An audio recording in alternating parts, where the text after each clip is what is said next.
Hello everybody, Dave Nasani here.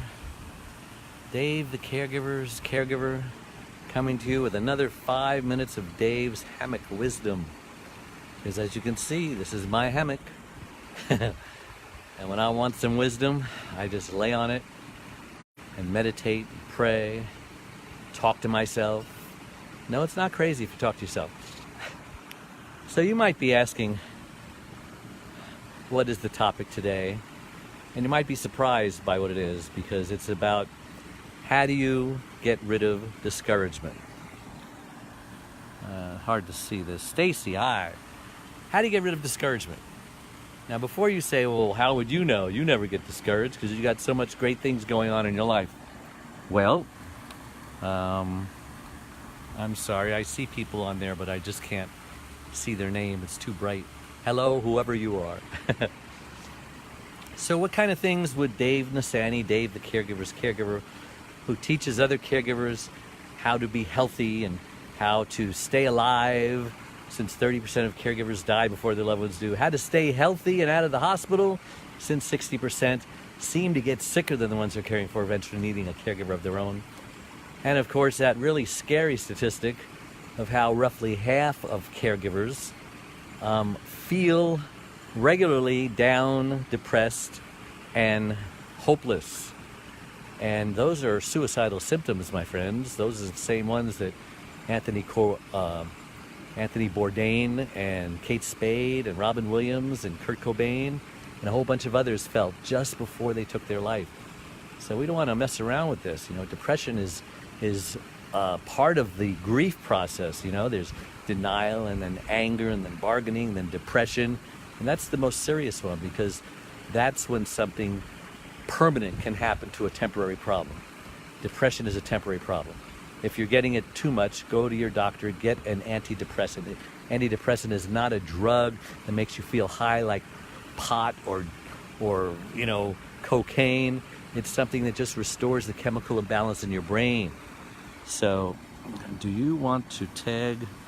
I'm sorry, I'm trying to read things and I just can't do it. But hello everybody who's on Facebook Live. There, that covers everybody. So what kind of things would Dave the Caregiver, who is so positive, feel discouraged about? Well, I'll tell you. Because, you know, there is a God and there is a devil.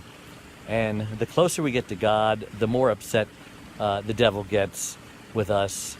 And if you don't believe in the devil, if you believe in God, you got to believe in the devil. Because, you know, even every sector of society believes in good and evil and the yin and the yang, and you know, the opposites attract, you know, the positive and the negative magnet and so on.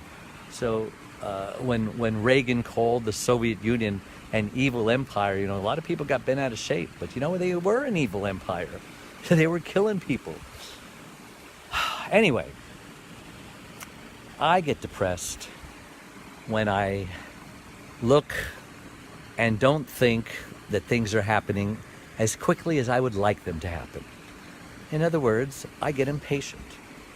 Now, impatience is something that is not good, because if you're a Christian like me, we believe that there's a time for everything. You know, even Proverbs in the Jewish Bible says there's a time for planting and there's a time for harvesting. There's a time for reaping and there's a time for sowing. There's a time for building up and there's a time for destroying, and so on. Remember that song?